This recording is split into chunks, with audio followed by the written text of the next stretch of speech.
Ассалаумағалейкум, Шежіре медиа каналымыздың көрермендері. Әрине, тілін білген бір ғажап, дінін білсе мың ғажап. Құдайға шүкір, бұрынша көріп жатқан жоқпыз ғой, күнде бейнет, күнде азап. Бәрін айт та бірін айт, ес жиятын кез келді тарихыңды біл қазақ. Бүгін қазақ даласына исламның жайылуы турасында әңгіме өрбітпекпіз. Неге десеңіз, бүгін арнайы біздің сыйлы құрметті қонағымыз, дінге, ұлтқа, ділге қызмет қылып жүрген дінтанушы, тарихшы Ернар Абзалұлы ұстаз бауырымыз. Қош келдіңіз. Қош көрістік, көп рахмет шақырғандарыңызға. Енді бірден тақырыпты ашайық. Неге десеңіз, бізде талай қазақ хандары, қазақ бабаларымыздан жыраулар, ғұламалар жақсы бір өздерінің үлес қосты осы дініміздің таралуына, насихатталуына. Алдымен тақырыбымызды ашып алайық. Құранда ла икраха фид-дин деген секілді, дінде зорлық жоқ дейді. Біздің қазақ даласына ол енді зорлықсыз келмеген анық. Енді сол жылдардан бастап өрбітсеңіз. Мынандай нәрсе, біздің қазақ даласына дін қылышпен келді ме, бейбіт келді ме деген сұрақ туындаған кезде, бізде қазір тәңіршіл тағы басқа деген топтар шықты да айтып жүр ғой, ой, бізге қылышпен келген деп. Бір нәрсені шатастырады. Дұрыс, Қутайба ибн Муслим Самарқанға, Бұхараға, Орта Азияның қалаларын фатх ету арқылы дін келді Орта Азияға.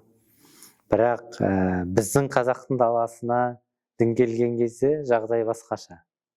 Біздің қазақтың даласында ислам дінін бейбіт қабылдаған халық бол Қарахан халқы. Яғни Қараханның хандары 960 жылы өздері ислам дінін қабылдады.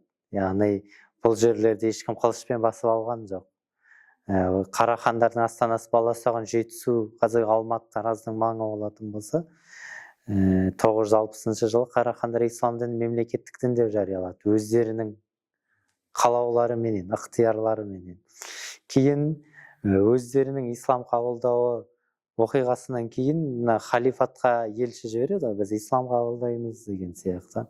Сол кезде Аббаси халифалары Ханафи мазхабын ұстанатын халық болды.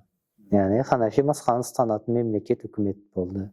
Бізге ұстаздар, ғалымдар жіберілгенде Ханафи мазхабындағы ұстаздар, ғалымдарды жіберді. Содан бізге мына Ханафи салтанаты орнады. Яғни соғдыларға, парсыларға, бізге көрші болған Орта Азияның халықтарына ислам қылышпен келген болуы мүмкін. Бірақ Қутайбаның қылышымен бізге ислам келген жоқ. Қутайба бізге қылышпен келіп қалған кезде түркілер исламды қабыл еткен жоқ. Түркілердің ислам қабылдауы 751 жылдан басталды. Кейін онда да түгел емес. Кейін нақты түркілердің жаппай бірінен соң бірі исламға өтуі 960 жылдан кейінгі оқиға. Сондықтан қылышпен келді ме, қылышпен емес келді ме деген кезде біз нақты айта аламыз. Қарахан қазақтың, түркінің ең алғашқы мұсылман мемлекеті сөзсіз түрде қылышсыз қабылдады, өз еріктерімен қабылдады. Сатық Бауыр Абдул-Карим өзі қабылдады. Кейін артынан жаппай халық қабылдады. Ибн Асир айтқандай, Әл-Камил фит тарихта бір жылда 200 мың түркінің шатыры ислам қабылдады, өз еріктеріменен. Яғни Сатық Бауыр Абдул-Карим ханның тұсында. Бұл сол жаңа 951-960 жылдардағы оқиғалар. Немесе жаңағы деректемелердің арасында мынадай да бір деректер жүр ғой. Сол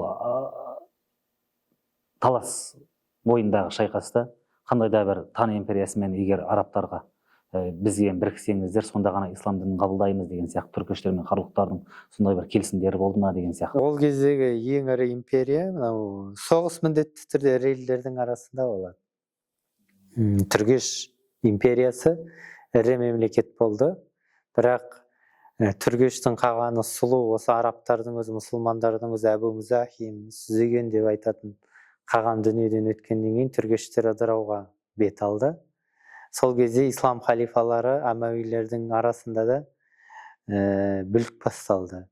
Яғни біздің Орта Азияны жаулап алған мұсылмандары да және қазақтың даласы ұстап отқан түргештерде әлсіреу тұсында Қытайлар келіп басып алған Жетісуды және Орта Азияның бір топ жерін.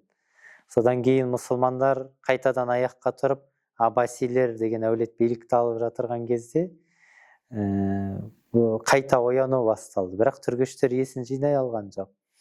Осы тұста түргештерге бағынышты болған Жетісудағы түркі тайпалары, оның арасында қарлықтар да бар, Қытайға бағынышты болып кеткен. Яғни Қытайға қарамағына өтіп кеткен. Қытай деген мына Жетісу түгел басып алған ғой ол кезде, Тан империясы. Сол кезде қарлықтар сөзсіз түрде өзінің жерін басқарып отқан қытайлардың жағында, тарабында болған. Кейін түргештер соңғы демін жинап, осы тұста мұсылмандарға жәрдемдескен. Кейін бірақ қарлықтар осы арада екі таңдаудың бірін қарлықтар таңдады, яғни шешуші рөлді қарлықтар атқарды. Түргештер мен мұсылмандардың қолына бар қарлықтар қосылды. Басында ол Қытайдың жағында келді ғой, соғыс алаңына, Қытайдың тарапынан келді. Бірақ Қытай осы арада үш жақты шабуылдың астында қалып, Тан империясы Орта Азияны, Қазақ даласын сол кездегі тастап кетуіне мәжбүр болды. Содан түргештер мен қарлықтарға мұсылмандардың көзқарасы өзгерді. Содан мұсылмандар мен түркілердің арасында жақсы қарым-қатынас орнады. Содан жаппай жайлап ислам діні ене бастады халықтың арасына. Енді әр жерде әртүрлі жазылады ғой, бір жерде 40 мың әскер мен 2 мың әскер. Оның саны маңызды емес, болған оқиға маңызды, саны маңызды емес. Енді жаңағы сол ислам жайылған сәттен бастап, мысалға бертін келе содан бері қарай Шыңғыс ханның дәуірінде бірталай пікірлер бар да, Шыңғыс хан мұсылмандықты ұстанған, немесе Шыңғыс хан мұсылман тарапына біраз жаңағы өркениеттілік бәрі, бүкіл мәдени мұралардың бәрін қиратқан деген сияқты. Енді сөзсіз түрде енді Шыңғыс ханды жақтаушылар көп қой елімізде. Бірақ мына нәрсені де түсіну керек. Соғыс болған жерде ол қирау болады. Соғыс болған жерде дағдарыс болады. Шыңғыс хан Орта Азия ислам өркениетіне, түркі ислам өркениетінің бірінші кезеңіне айтарлықтай зиян тигізді. Соғыс 1219-да басталса, 1225-те аяқталды ғой. 1225-ке дейін 5 жыл ар жағында Индияға дейін кетті Шыңғыс ханның әскері. Ол жерде қаншама қалалар қирады, өртенді. Нәжмудин Құбрауи деген сияқты атақты шафиғи ғалымдары дүниеден өтті Орта Азиядағы. Мысалы, кейбір адамдар байқай бермейді, Хорезмдердің негізі Хорезм шахтардың шафиғи болғанын естен шығармау керек. Қараханилер ханафи болды. Хорезм шахтың сұлтандары шафиғи болды. Хорезм шахтың қолбасшылары шафиғи мазхабының ғалымдары болды. Орта Азияда Қарахандар ханафи мазхабын ұстанды, бірақ хорезмдіктер шафиғи ұстанды. Осы тұрғыда шафиғи мазхабының медреселеріне зиян тигізді негізі Шыңғыс ханның әскері. Одан кейін Орта Азияда бір шафиғи мазхабының салтанат құрып, қайтадан аяққа тұрып кеткенін біз көрген жоқпыз. Кейін артынан Әмір Темірлер, Алтын Орданың хандарының бәрі ханафи мазхабында қайтадан салтанат құрды. Түсінікті. Енді содан бері қарай, мысалы 1300 ғасырдың соңдарында Берке ханның ислам қабылдауы, мысалы 1312 жылдары Өзбек ханның Алтын Орда мемлекетін ислам мемлекеті деп жариялауы, сол жердегі тұрғылықты тәңір ұстанымын ұстанып қалған халықтарға ауыр тиеді, қандай да бір қақтығыстар болған жоқ па халық арасында? Мына нәрсе, түсініп алу керек те, біздің оңтүстік территорияларымыз Шыңғыс хан шапқанға дейін Қарахандардың иелігінде бір бөлігі болды, Хорезм шахтардың иелігінде бір бөлігі болды. Екі ортада Сарыарқада жатқан халық, далалық жерлерде жатқан халық тайпаларға әлі ислам жете қоймады ол кезде. Бірақ қыпшақтардың бір бөлігі, Хорезм шахтарға жақын қыпшақтар, Қайыр хандар мысалы, олардың мұсылман болғаны анық. Жайықтың орыстарға жақын бөлігіндегі половецтер деп айтып жүрген қыпшақтар, олардың мұсылман болмағаны анық. Осы тұрғыда, бірақ Берке хан ислам дінін қайтадан жарияладым, қайтадан мемлекеттік дін еттім деген тұста, барлық қыпшақтың тәңіршіл болғаны деген пікір де қате. Ол жерде мұсылман қыпшақ рулары да болды. Бұлғарлар, мысалы, жайықтың бойындағы бұлғарлар, қазіргі татар башқұрттардың аталары, олардың мұсылман болғаны анық, оған ешкім таласпайды. Олар исламды Қараханнан бұрын қабылдады. Берке хан да, Өзбек хан да ислам дінін қабылдаған кезде тәңіршілерге, жергілікті халыққа ауыр болды деген пікір, бұл орыс зерттеушілерінің пікірі. былай нақты дерек жоқ ол арада. Енді Берке хан қайтадан ислам дінін жариялаған кезде бірден мешіттер, медреселер қайтадан аяққа тұрып кеткен. Сосын ол кісінің өзінің ұстаздары бар ғой, шейхтары, Сайфуддин Бахарзи сияқты ғалымдарға, Ханафи мазхабының үлкен ғалымдарына шәкірт болғаны анық Беркенің. Түсінікті. Жалпы енді бірақ жоқ, тәңірлік сенім ұстанғандарға да ондай қатты ауыртпашылық соқпайтын сияқты, неге десеңіз, монотеистік дейді. Сондай. Көп жерде ұқсастық болғаннан кейін бабаларымыз сосын барып біздің дінге ұқсайды екен ғой деген сияқты. Ол Қарахандардың дәуірінде негізі тәңіршілдік мәселесі Қараханның дәуірінде жабылып қалды негізінде. Бұл Өзбек ханның, Берке ханның кезінде қайта ашылды деп ойламаймын. Енді біздің бабаларымызға біздің жаңа ел үшін, ұлт үшін, жер үшін қызмет қылған, мысалға Керей Жәнібек хандықтарын тұсынан бастап біздің хандарымыз, біздің батырларымыздың ислам дініне қосқан үлестері жөнінде айта кетсеңіз. Енді бұл кісілердің міндетті түрдегі есімдеріне мән берейік. Керей Ахмет хан, Әбу Сағид Жәнібек хан, Қасым хан, Хақназар хан, Тәуәккел хан, Тәуекел ханның есімі, Есім Мұхаммед хан, Жихангер Мұхаммед хан, Тәуәккел Мұхаммед хан, Тәуке ханның есімі. Тәуке ханның баласының аты Аюб Мұхаммед хан, біз оны Қайып хан деп айтып жүрміз. 300-дің ханын айтатын болсақ, Әбілқайыр Мұхаммед Бахадүр Ғази хан, Әбіл-Мансұр Мұхаммед Бахадүр хан, Абылай ханның есімі. Сәмеке ханның аты Шах Мұхаммед хан, кете береді. Сол есімдерінің өзінде бұл кісілердің қаншалықты дәрежеде мұсылман болғанын көрініп тұр ғой. Енді Қасым ханның ерлігіне тоқталайық. Қасым хан туралы сол кездің атақты хатиптары жазады ғой, яғни катиптары дегенім, яғни хат жазушылары, кітап жазушылары.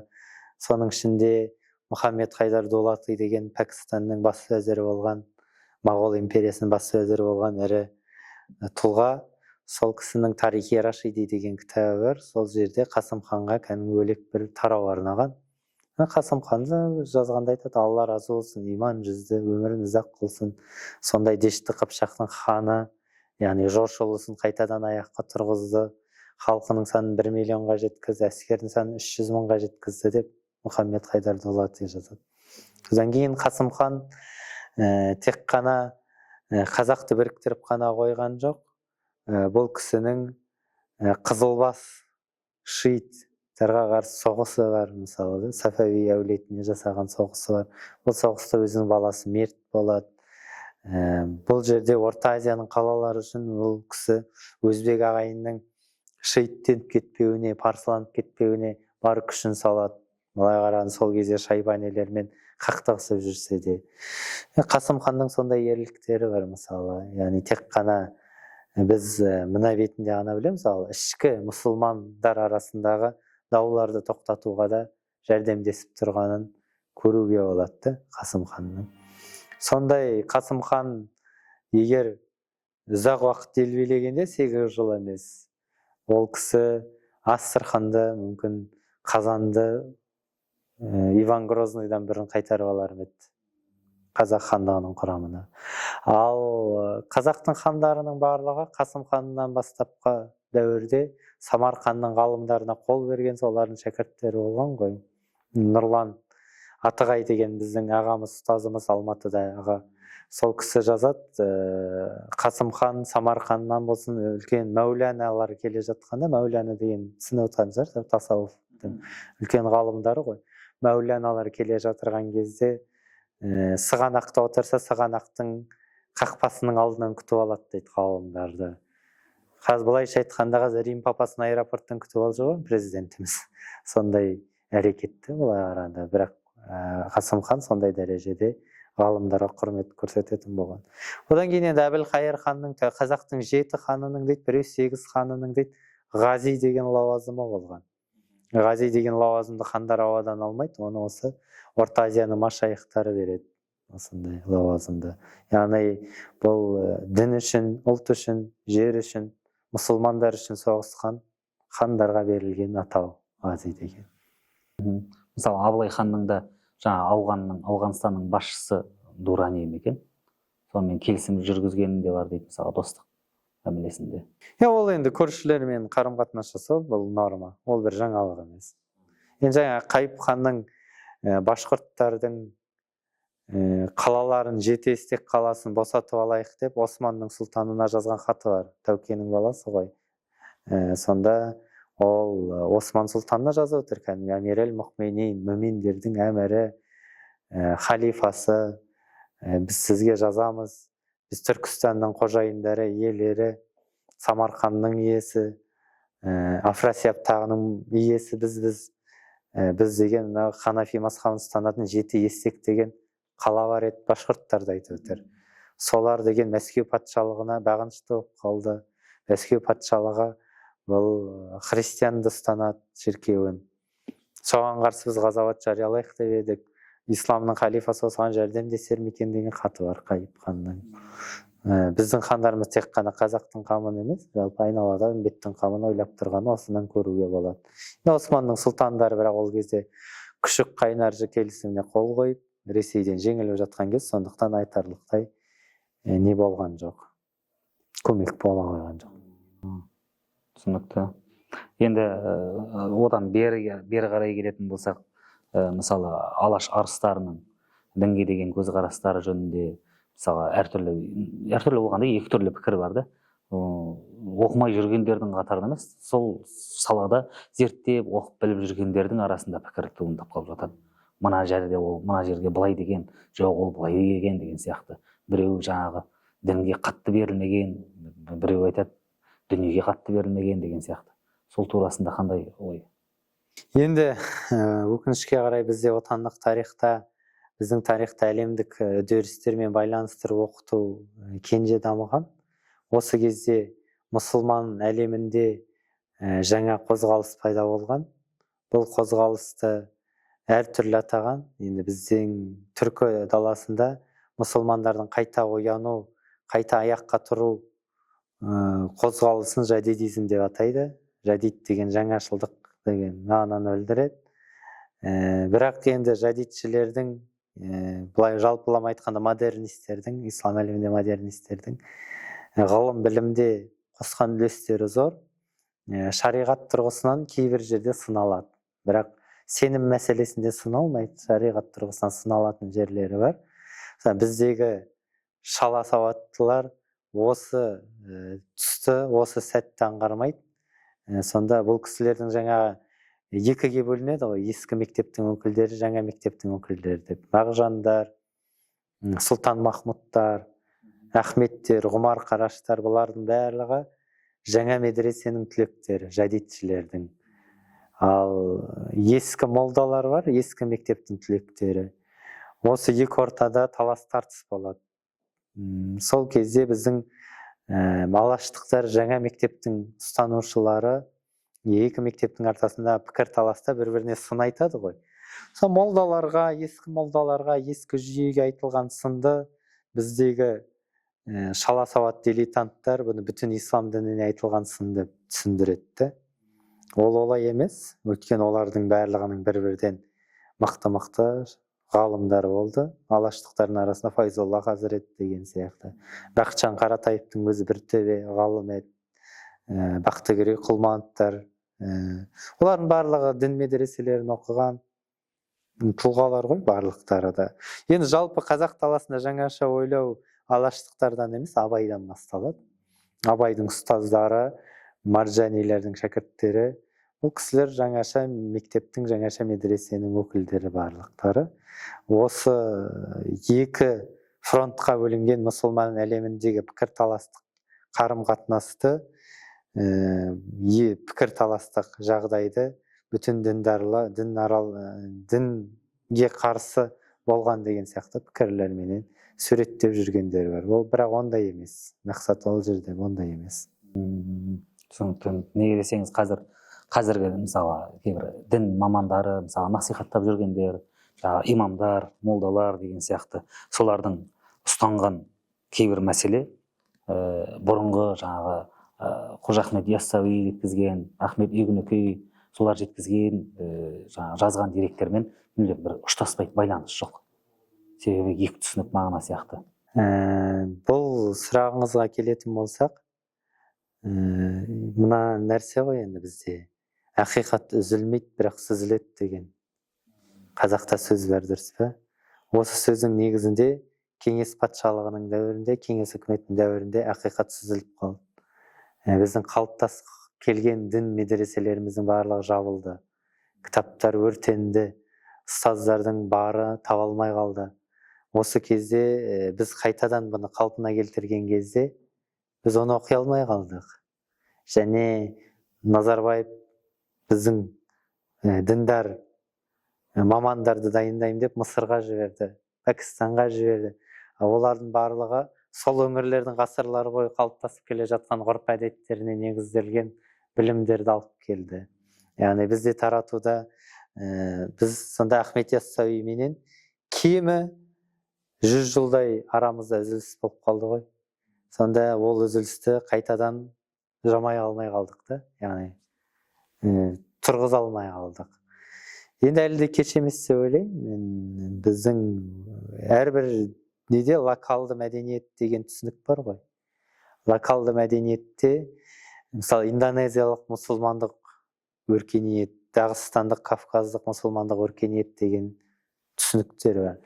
Неге бізде ондай болмауы тиіс деген нәрсе ғой. Бұл сенің сеніміңе әсер етпейді, шариғатың әсер етпейді, бірақ ғұрп әдеттік тұрғыда сен бәрібір есептесесің ғой. Имам Ибн Абидиннің айтқан сөзі бар ғой, пәтуаның, шариғаттың 4/1 ғұрп әдеттен тұрады деген.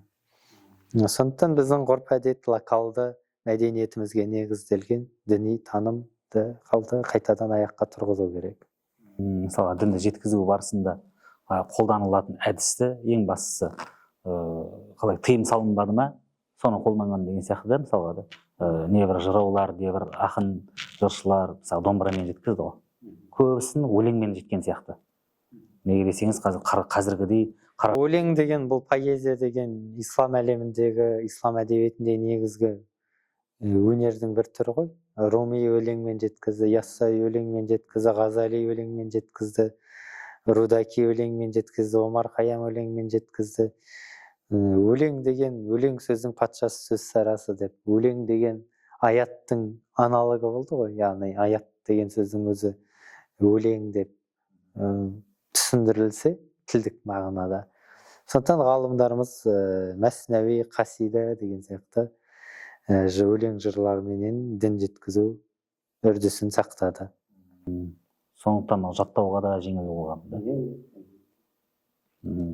Енді қазір көп жерде мынадай сұрақтар бар да, өзімде де туындап қалады. Мысалы да Қазақстан тарихын, дүниежүзілік тарихын, сол тарихтың мамандары шамамен қазіргі тарихшылар емес, қазіргі бітіріп жатқандар емес, осыдан бір 20 жыл бұрынғы бітірген тарихшылар негізі исламмен әңгімесі мүлдем ұштаспайды. Мұны тарихта өзінің әртүрлі мектептері, дінде өзінің мектептері бар сияқты. Біздің тарих мектебі Бекмахановты қудалағаннан кейін отандық тарих марксистік жолға түсті. Марксистік жол рационалды шектелген жол, және бұл жол, бұл әдістен әлі біздің отандық тарих шыға алған жоқ. Яғни соның шеңберіне кіріп кетті. Шектелген, эмоциясы жоқ, рухы жоқ, рухын алып тастаған бір тарих болып қалды. Тек жазба ғана сақтау болып қалды. Енді алдағы уақытта көш жүре түзеледі дейді, барлық ғылымымызды қайтадан қалпына келтіріп жатқан сияқты отандық тарихқа да рух кіреді, бұйырса қалыптасады, алла бұйырса.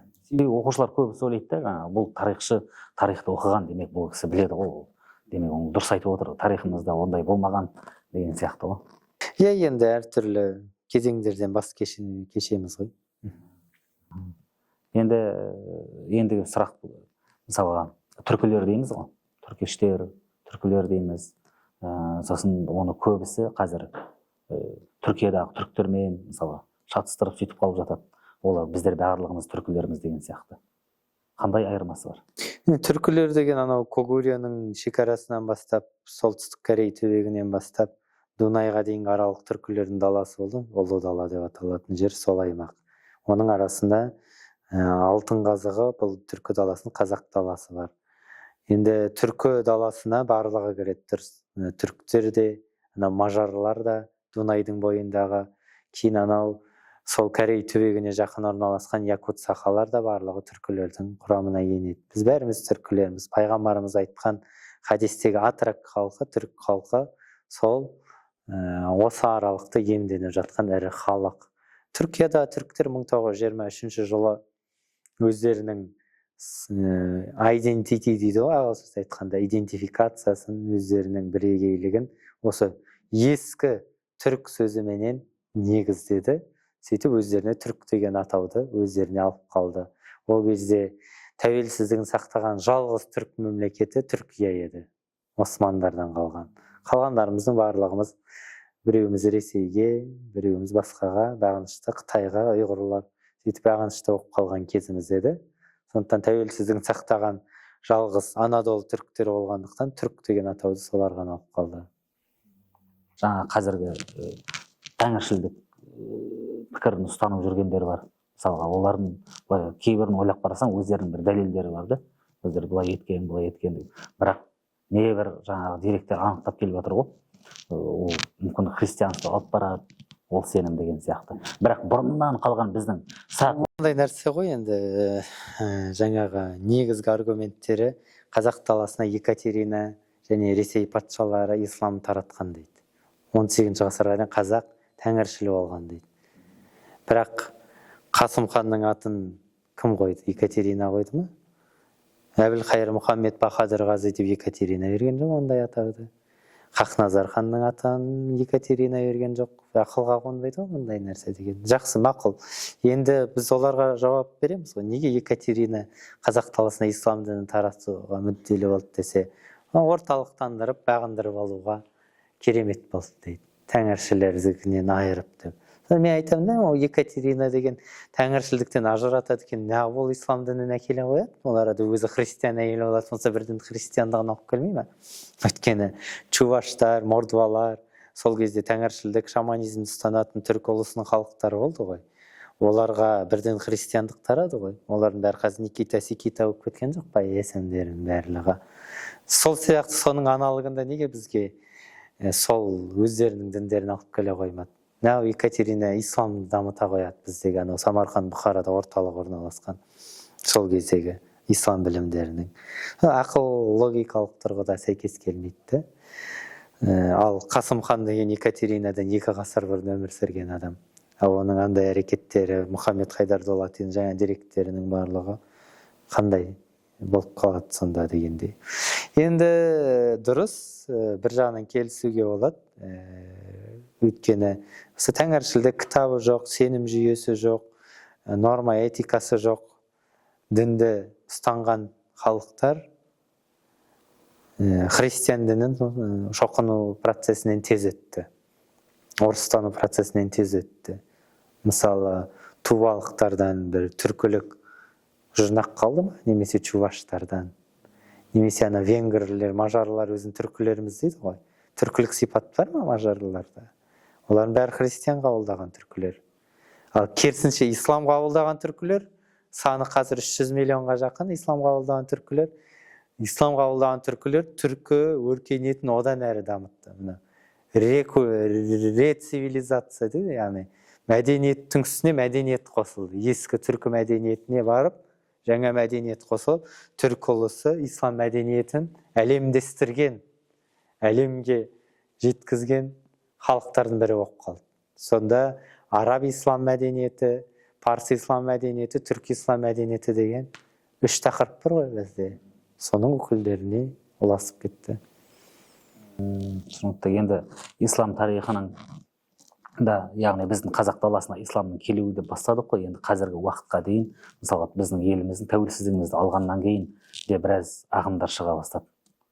Мысалы, сол кездерде мысалы көбісі жаңа қарсы топ, мысалы Ратбек қажының кейбір сөздерін алады, ол болса ондай болмас еді деген сияқты.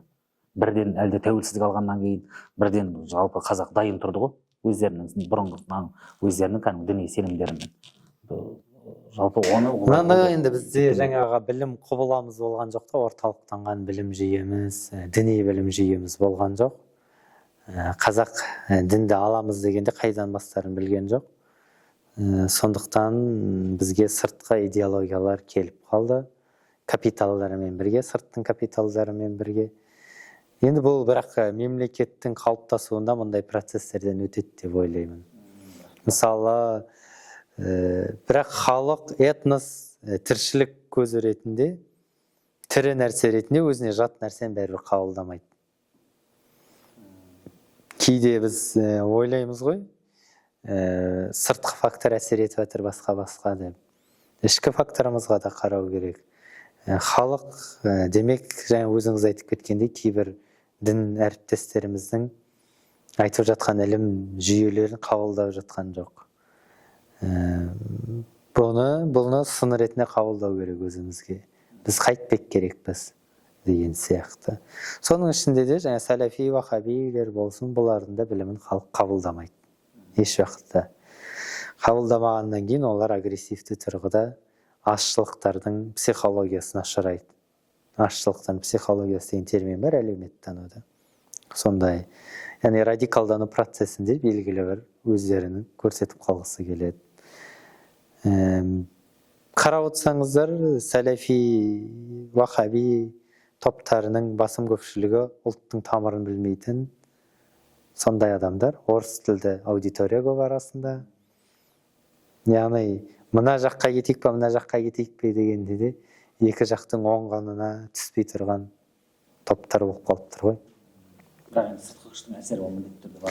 Жоқ, мынандай нәрсе, сыртқы күш бар, бірақ ішкі фактор, ішкі күш, ішкі дүние жақсы болса, сыртқы фактор әсер етпейді. Мысалы, адамның иммунитеті ішінен жақсы болса, сырттан келген вирусқа төтеп беретін сияқты, ұлттың ішкі факторы жақсы болатын болса, сыртқы факторге міндетті түрде төтеп береді. Басында мысалы қараңыз, 1731-ден бастап бізде Ресей патшалығы отарлау процесін бастады. Орысша оқытты, қазақтың байдың балаларын бәрін, дәулеттілерінің барлығын.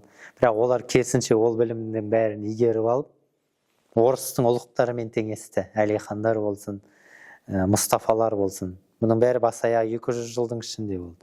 200 жылда осындай процесс жүргенде қазақ неге шоқынбай қалды? 200 жыл деген көп уақыт қой. Олар қаншама қаржы жоғалтты. Ильминскийлердің экспедициясы, одан бұрын Кирилловтың экспедициясы, қанша зерттеулер, тіпті Шоқанның өзінің экспедициясын жүргізіп, қаншалаған ақшаларды төгіп, олар қаншалаған еңбектер жазып, бізді отарлаудың, шоқындырудың саясатын алған кезде біз 1940-50-лерге дейін орыстанбай отырған халық болдық. Бұған не әсер етті? Ішкі діни фактор әсер етті. Діни де фактор, дүниетанымдықта фактор әсер етті. Бірақ 1937 жылы жаппай оқыған, тоқығандарымыздың барлығын айдап салып, өлтіріп тастап, ұлттың қаймағын қырып тастап, ғаннан кейін жасық, қорқақ болып қалғаннан кейін барып бізді, негізімізден айырып тастағаннан кейін барып бізге сыртқы вирустарды салды. Орыстандыру сияқты саясатты. Сол кезде біз орыстанып қалдық. Яғни, сол кезде барымыздан айырылып қалдық. Барымыз жоғалып кетті. Сол. Енді дәл қазіргі уақытта біз сол барымызды кері қайтару керекпіз. Барымызды қайтарудың жолына түсу керекпіз. Ішкі дүниетаным, ішкі ұлттың ішкі білімі, жан білімі қалпына келуі керек. Келтіру үшін біз жергілікті өзіміздің түбірімізді табу керек. Сіз мысалы жеті атаңыздың атында араб есімдерін таба аласыз өзіңнен. Мен де таба аламын. Араб есімдері, осы араб есімдері болғанда Құраннан алынған есімдер. Осының өзі де жетіп жатыр, негізінде. Осының өзі де жетіп жатыр. Мысалы біздің соғысқа кеткен 3 атамыздар, Хидолла, Халидолла, Ибрахим. Осының өзі жеткілікті деп ойлаймын, жалпы. Жаңа тәңіршілімізде жүргендердің де өздерінің аты жөндерін қарайтын болсақ, мұсылманша да аттарының барлығы. Қазақтың қай балшығын қасып қарасаң да бәрі мұсылман өркениетінің деректері шығады ғой. Жеті атасы түгел енді арабша атау. бірақ араб құлдарсыңдар деп жаңағы кісіге күйе жағады да. Мысалы менің әкемдей шамаластар енді 50-ші жылдардан дүниеге келгендер. Солар Құдай жүрегімізде деп қалды. Қазіргі уақытта да сол әңгіме айтылып жүр. Құдай жүректе болу керек. Бірақ ол кезде негізі өзіндік сенімді ішке ұстау мақсатында басталған сияқты көрінеді да. Құдай жүрегінде болу керек. Соның арқасында соның арқасында жеткен сияқты да, кішкене бір оянған сияқты. Әйтеуір бисмиллямыз қалды ғой халықтың жүрегінде. Енді қазір мынадай халық арасында бір баласы жаңағы бір дін жағынан бір зерттеу оқуға түсіп, немесе намаз бастап, сондай бір жолға түскен уақытта, бір таза өзінің бір тура жолын тапқан уақытта әке-шешесі уайымдап жатады. Ол деген вахабист, ол деген жаңағы сәләфи болып кетесің. Әлі бір қорқыныш бар. Сирияға кетіп қаласың, бір күні бірдеңеге кетіп қаласың деген сияқты. Бірақ ол деген қазір ондай ұшқында жоқ біспеді. Шетелге кетіп қалу деген. Бірақ енді қорқатын дүние әрдайым табылады ғой. Тәуекел жоқ емес, бар, әрдайым бар. Енді қазақта сөз бар ғой, дін ұстай алсаң қасиетің, ұстай алмасаң қасіретің деген. Дін ілімдерінің қалыптасуын, процесін әлі қадағалау керекпіз. Қадағалау керек деген мамандар қадағалап отыру керек. Мына нәрсе ғой, біз әлі иман деген нәрсені қайтарған жоқпыз. Халық иман деген нәрсе не екенін білмейді. Бірақ біз одан исламды сұрап жүрміз, халықтан талап етіп жүрміз. Мен мысалы өзіміз қатарлы оқып келе жатқан ұстаздардың бәріне айтамыз да, сіздер бірден халықпен санаспайсыздар, шариғаттан бірден төтесінен қоясыздар. Мысалы әлі иман деген нәрсе білмейді, Аллаға сенім деген нәрсені білмейді, әлі дұрысынан. Алты сенім жоқ. Аллаға, пайғамбарларға, періштелерге, кітаптарына деген сияқты толық қалыптастырмаған ауылдар бар әлі, түгелде естімеген, әлі ондай қайтадан қалпына келтірмеген жүректеріне имансыз кетіп жатқан қаншама ағайын туыстарымыз бар. Бірақ осыншама халыққа апарып келіп, орамал парыз деп айтып жүрміз да. Түсінікті бол деген. Шашын көрсеткенге кәпірсің деп. Сондықтан сол себепті де біз әлі иманды бірінші түсіндіріп алу керекпіз. Содан кейін барып ары қарай сатылай өту керекпіз ғой. Иманды түсіндірмей, Алла Тағалаға сенімді қалыптастырмай, біз шариғаттың ілімдеріне төтесінен кіруіміз меніңше олқылық. Қазір мешіт қызметкерлері, имамдарда сондай бір жаңағы идеяға мұқтаж. Мен қалай жеткізсем болады деген сияқты. Қандай идея айта аласыз? Мысалға әр ортаның деңгейі әртүрлі. Дінді мешіттен шығаруымыз керек. Яғни дінді біз мешітке қамап тастадық, апарып мешіттің ішіндегі аудиторияға ғана лайықтап тастадық. Мешітте иманды да, исламды да, ихсанның да ілімдерін қозғай береміз. Таяу шығыстағы шайхтардың, Пакистандағы шайхтардың, теолог ғалымдардың сөздерін келіп жамағатқа айтып талқылай береміз. Бірақ сыртқа шықсақ, Назарбаев даңғылында жүр екенбізді. Мешіттің ішіне кірсек, біз қамап тастап, бұл деген ашшылықтың психологиясының әрекеті тағы да. Мысалы бізде диаспоралар бар ғой, өздерінің театрлары бар, мәдениеттері бар. Сол мәдени орталықтарына кіріп кетіп, өздерінің әндерін айтып, бір шағын өздерін тапқандай болады. Бірақ сыртқа шықса, Қазақстанда жүреді, яғни көшеге шықса. Сол сияқты бізде мешітке апарып бүтін дінді қамап тастадық. Енді бірақ мына жақта дінді мешіттен шығара алмай жатырмыз. Халықты шығара алмай жатырмыз. Мысалы кейде Нұрлан имам деген әріптесімізді сынап жүрміз ғой. Дұрыс шариғатта сенім мәселесінде сыналатын тұстары бар. Бірақ оны кісінің әдісін мен қолдаймын да өзім. Ол кісі өйткені халыққа дінді шығарып беріп жатыр. Халыққа түсіндіріп беріп жатыр. Сол кісінің арқасында қаншамасы тәңіршіл болмай жатыр.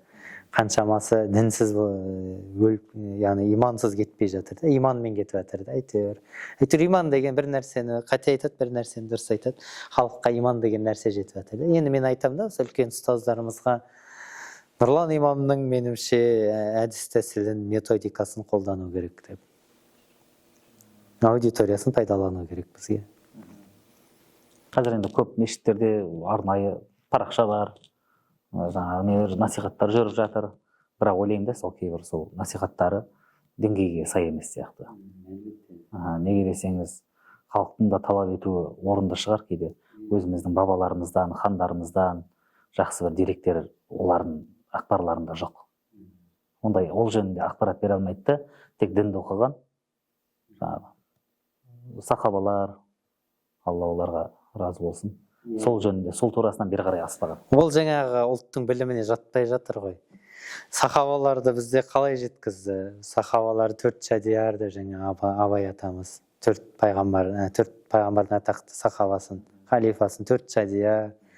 Содан кейін Әнәс атамыз деп Әнәс радиаллаху анхты солай жеткізіп жүрді. Халықтық білімде сахабаларды қалай жеткізген, соны ойлау керек. Бізде аталар культі деген нәрсе бар. Мысалы, Әнәс радиаллаху анх деп айтпауы мүмкін қазақ, бірақ Әнәс атамыз, Ғаққаш атамыз деп айта беруі мүмкін. Сәлман Фарси атамыз деп. Я болмаса жаңа Айша бибі анамыз, Фатима бибі анамыз деп сияқты сондай сөздермен айтқан. Сол дүниелерді тірілту керек. Енді рахмет көп арнайы ұсыныс тастап, қонаққа шақырғанда қарсылық білдірмей келіп жатқаныңызға, уақыт бөлгеніңізге Құдай тағала сіздің іліміңізді арттырсын. Баршасына сізден кейінгі өрбігендерге, ілім талап етушілерге жұғысты болсын. Енді хадис бар.